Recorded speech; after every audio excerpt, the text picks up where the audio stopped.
Special guest with us. She's a former writer and contributor for Mint Press News, as well as the new writer and researcher for The Last American Vagabond. She's here today to talk about her new piece that was released just moments ago. It's called Techno-Tyranny, How the U.S. National Security State is Using Coronavirus to Fulfill an Orwellian Vision. Please welcome Whitney Webb. Hi, Whitney. How are you? Hey, I'm doing well. It's great to be here. Well, I just wanted to show you this. You can see the screen. It says, this is a fresh headline. It says from the LA Times, less than half of LA County residents still have jobs. Wow. Do you hear that stat, Steph? God. Less than half of LA County residents still have jobs. So this is worse than depression. The depression, the unemployment, that's just crazy. This sounds like it's worse than depression. And so I'm glad that you're on the show today, Whitney, because you just wrote this article, and let me just show the tweets that you made, and then we'll get to you so you can walk us through this. You tweeted out, last May, a government organization outlined an extremely Orwellian vision for what the United States must do to win the quote-unquote tech war against China in artificial intelligence. It essentially called to remake the entire American economy and society. Now, thanks to COVID-19, their vision is taking shape. So tell me about that. What is this government agency? How did you find out about this? And how do they want to remake the country? Well, the agency is called the National Security Commission on Artificial Intelligence. It's chaired by Eric Schmidt, the former head of Google's parent company, Really? Alphabet. And Really? Yeah. Okay. And the vice chair is the former Deputy Secretary of Defense. He currently works at Center for a New American Security, which is a think tank that's led by John McCain's former foreign policy advisor and Joe Biden's former national security advisor. So it's a great crowd. Beyond those two guys, it's also full of In-Q-Tel, the first CEO of In-Q-Tel, which is the CIA's venture capital arm, as well as the current CEO of In-Q-Tel, Microsoft, Amazon, Google, pretty much all of Silicon Valley, Oracle as well. It's and a bunch of people that also used to be on the Pentagon. It's basically the military, the intelligence community, and Silicon Valley all coming together, creating this roadmap for what the U.S. needs to do in order to avoid losing what it says is its technological advantage over China and artificial intelligence. And they refer to this, that they call this the fourth industrial revolution that artificial intelligence is going to create. They created this roadmap. It's in a presentation that was created last May. And it was recently obtained by a Freedom of Information Act request by EPIC, the Electronic Privacy Information Center. What is it called again? The group that did the Freedom of Information Act request. What was the report called? There was a batch of documents in this Freedom of Information Act request. So the document that I'm talking about is called Chinese Tech Landscape Overview. And what they do there is they talk about where China has advantage and how the U.S. can overcome that advantage. And they basically say that the U.S. right now still is leading in the creation stage of these AI technologies, but it's lagging behind China in the adoption stage. And if we don't meet China in the adoption stage, then we will lag behind, and then China will dominate AI for the rest of our lifetimes. That's what it says. So that means that China will export AI around the world and the U.S. will not. So not only will Silicon Valley's bottom lines be hurt forever, but then the Pentagon and the CIA lose their technology advantage over China. And they've been freaking out about this for years. The military and the intelligence community made a joint center to address this issue specifically about China and AI a couple of years ago, and now this committee was created by one of the last NDAAs to address it even further. I mean, they are freaking out that China may overtake us in AI. And anyway, a lot of the stuff they lay out that needs to be done is happening right now, thanks to the current pandemic crisis. And it's very disturbing. Especially, sorry.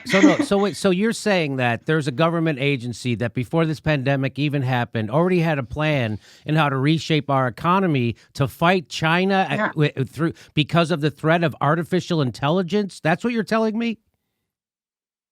Well, the threat from their perspective, the threat is that China will dominate the artificial intelligence market, and that their ability to develop that technology will give them an edge over China in the areas of national defense and security, and also industry. And so how would they reshape our economy to do this?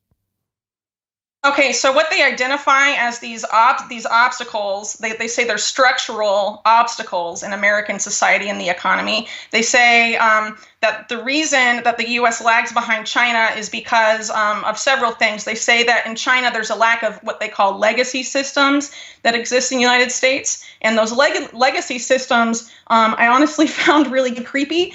They include things like individual car ownership, being able to see a doctor in person, like a human doctor in person, and a whole bunch of other things. It's privacy laws, basically, FDA approval.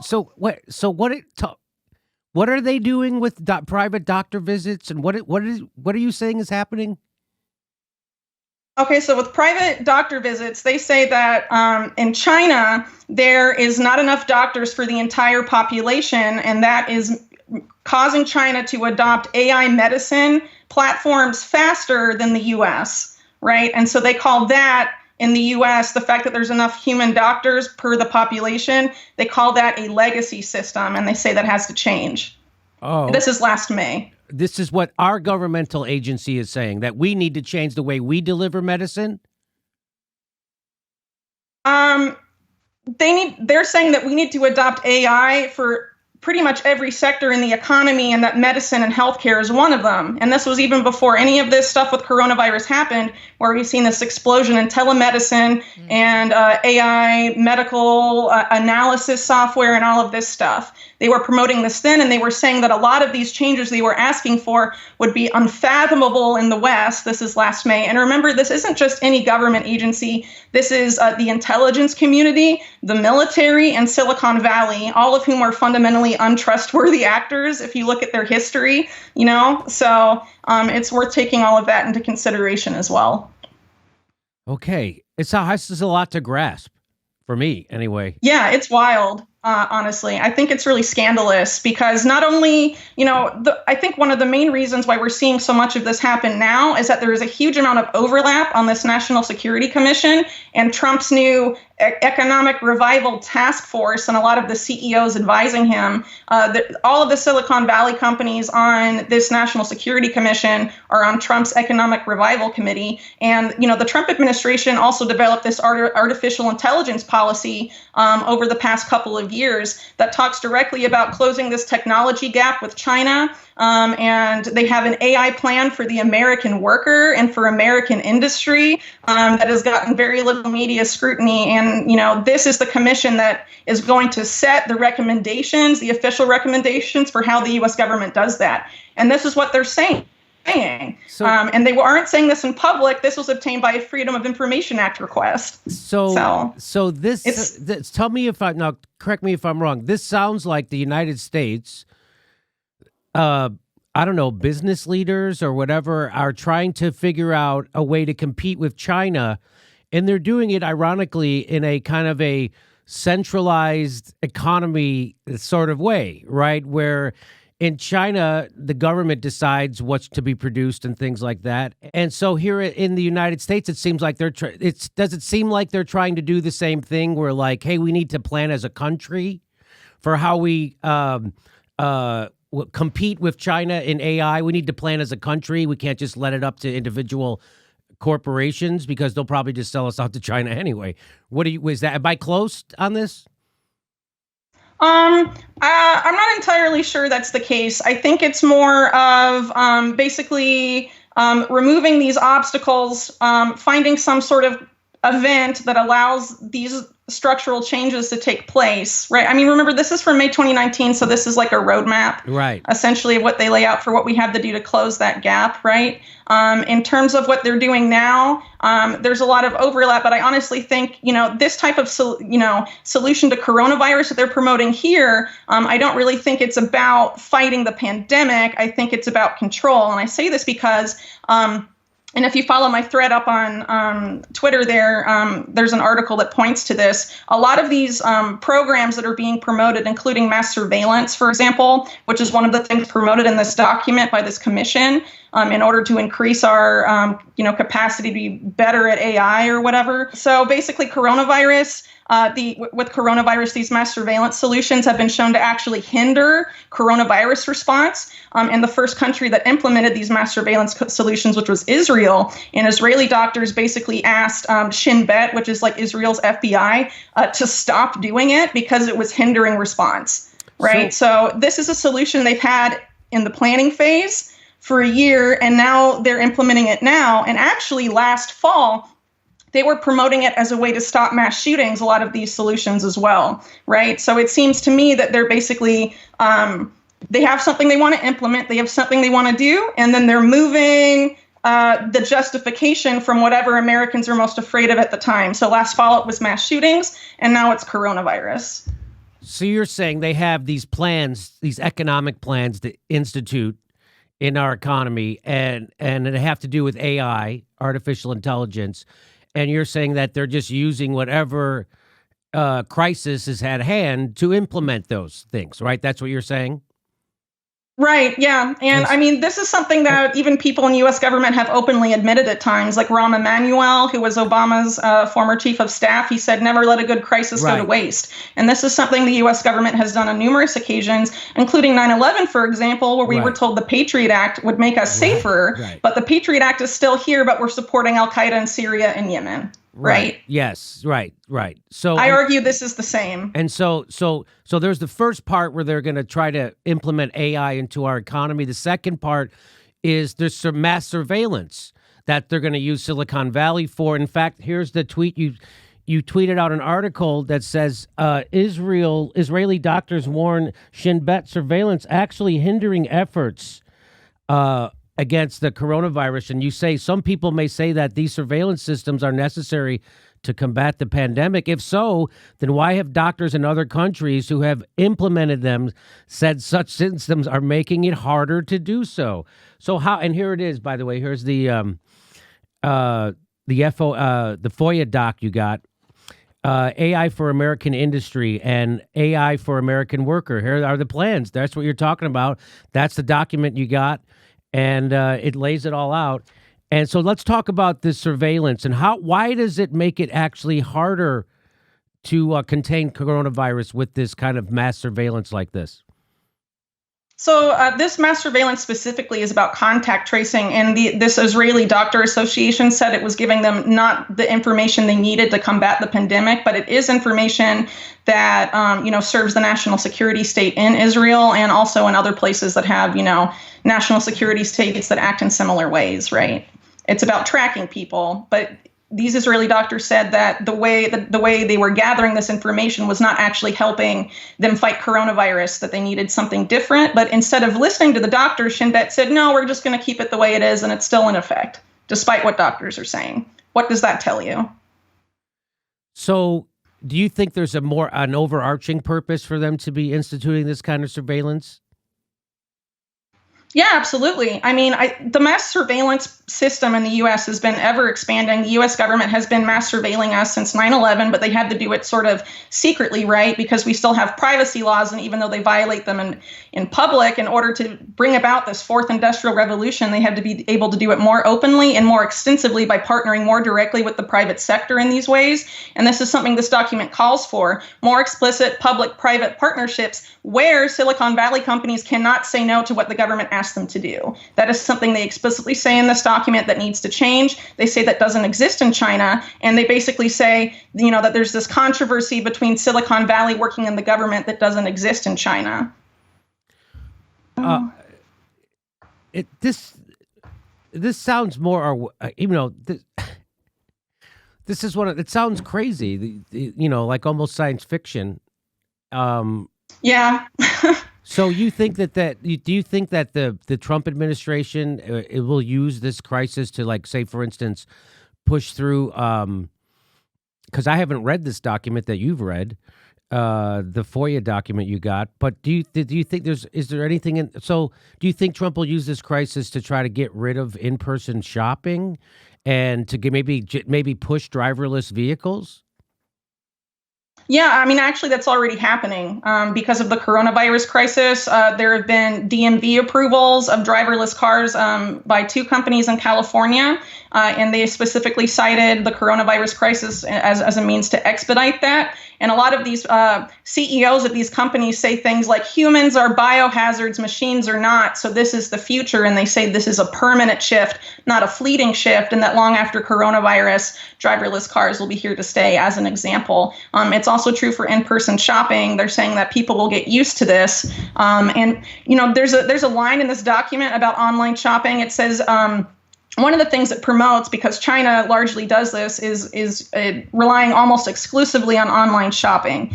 And in the document, it says well, this is paraphrasing, but basically it says when shopping online is the only way to get what you want, consumers go online, right? So now, I mean, that's the case. And now they're having all of this stuff being adopted that they talked about then. Do they say anything? It's very convenient for them. Do they say anything in the document about internet access?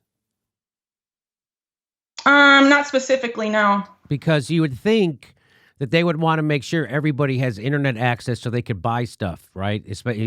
Including poor people, because poor people buy stuff. Yeah. It doesn't say that, but it does talk about eliminating cash, eliminating credit and debit cards, going to smartphone, mobile payments as an example.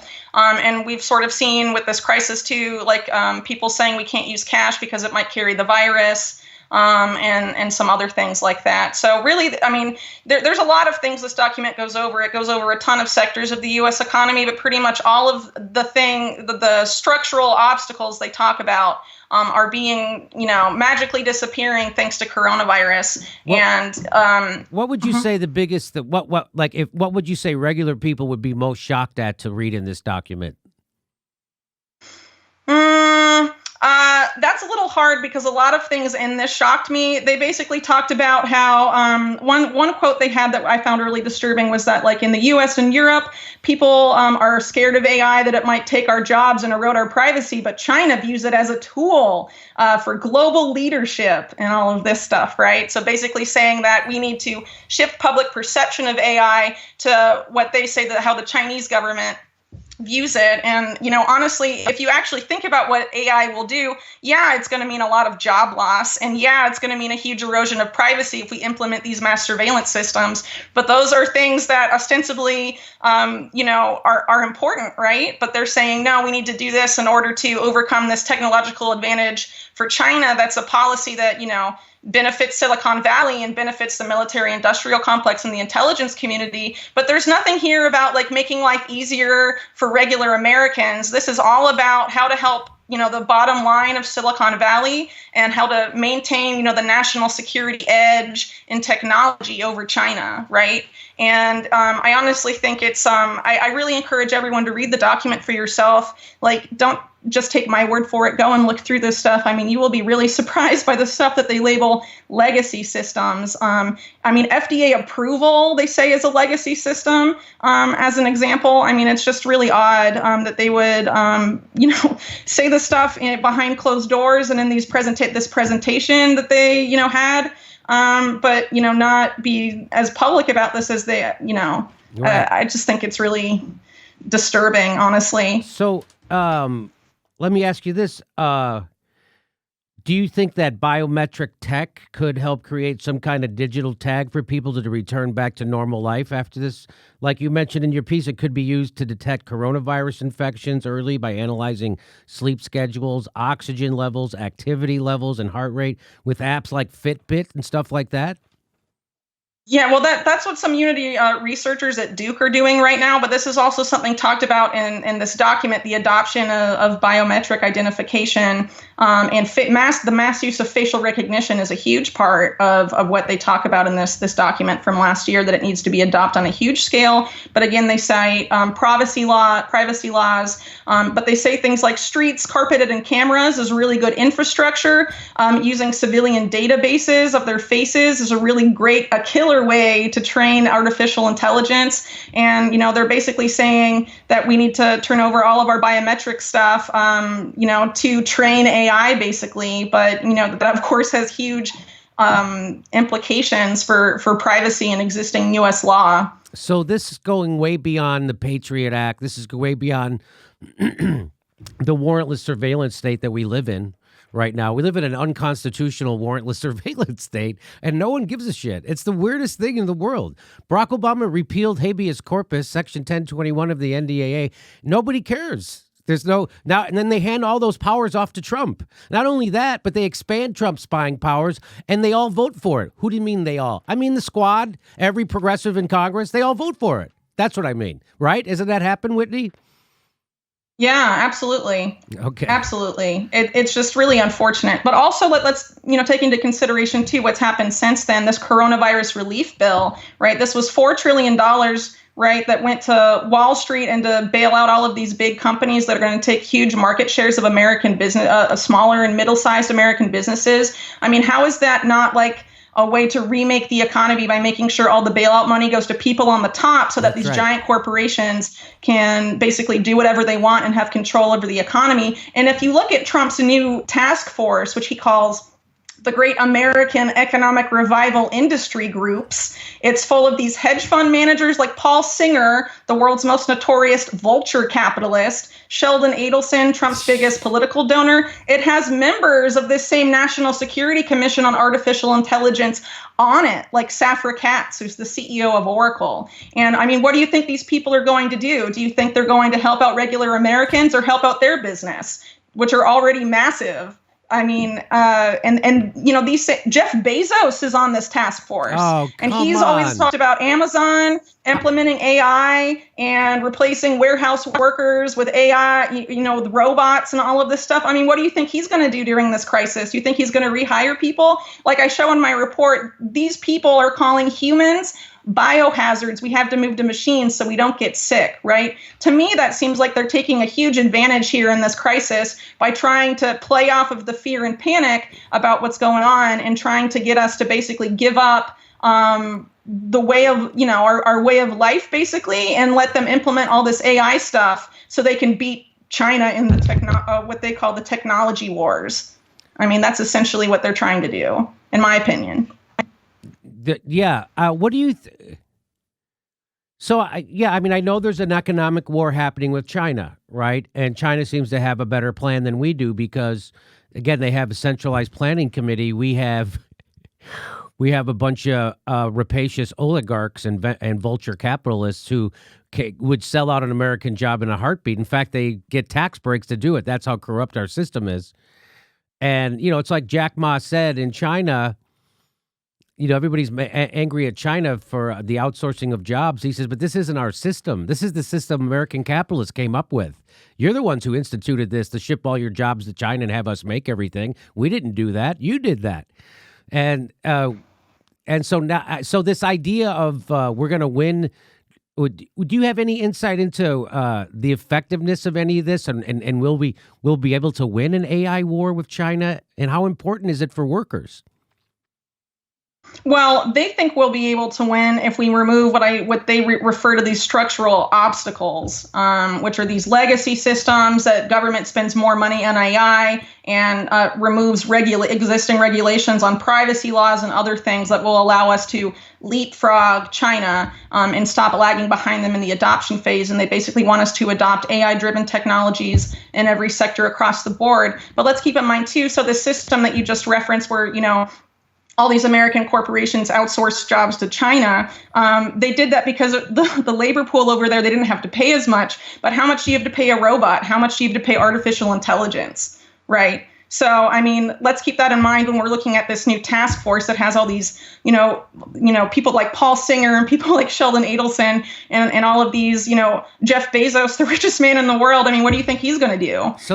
Care about the little guy and be like, no, you know what? Our bottom line doesn't matter as much as employing the workers we had before the coronavirus crisis. They're going to say, well, you know what? You were in lockdown and we were fine because we implemented robots. And we don't need you. So this task force, does it have a name? Do you know of? Yeah, it's called the Great American Economic Revival Industry Groups. And there's a group for each sector of American society. And they say that the health and wealth of America is the primary goal, and these groups will produce a more independent, self-sufficient, and resilient nation. That's from the White House press release. So who appointed people to this task force? Do you know? It was the White House. So they put Jeff Bezos, Trump's number one nemesis, on a task force for the economy?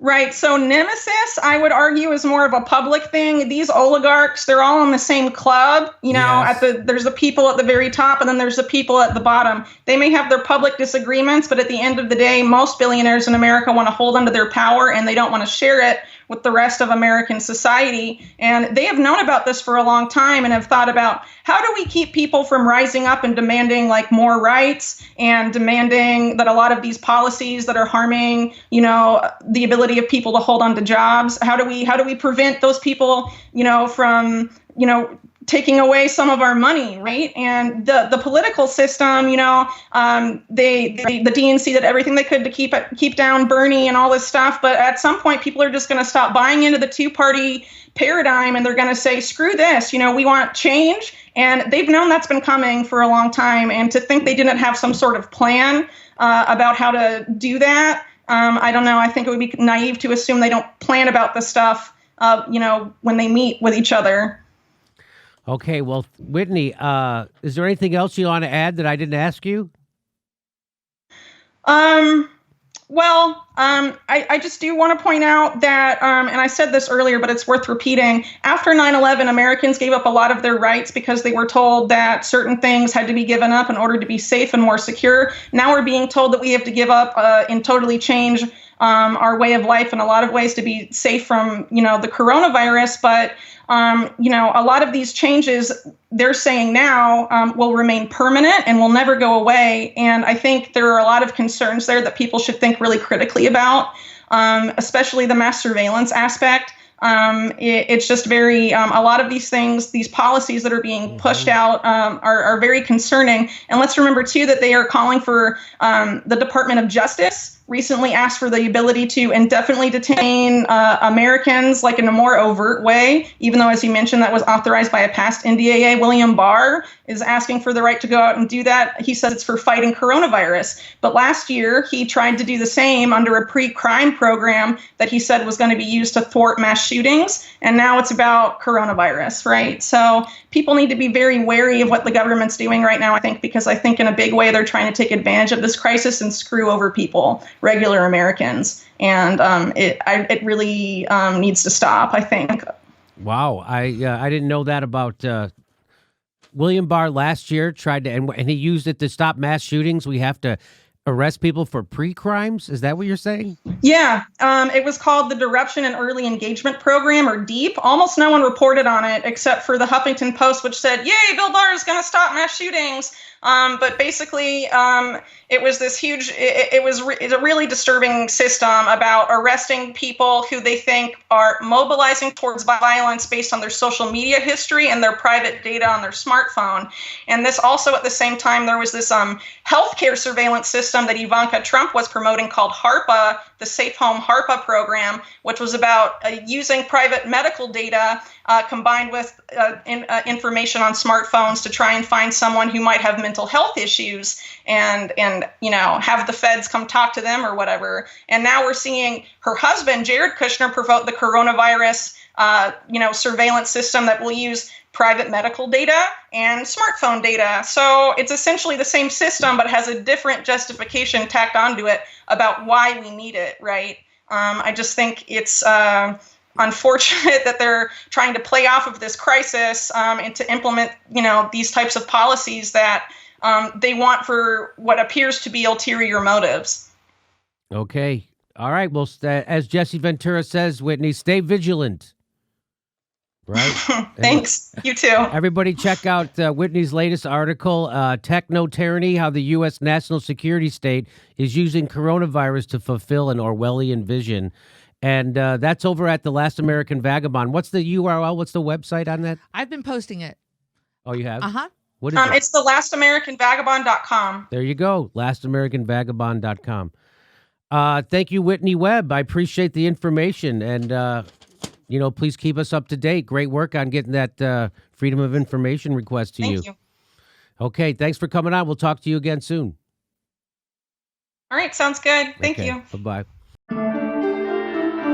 Hey, this is the part where I tell you where our live shows are, but there aren't any. And then I would tell you to go join our premium, but nobody has a fucking job. So why don't you just enjoy the video?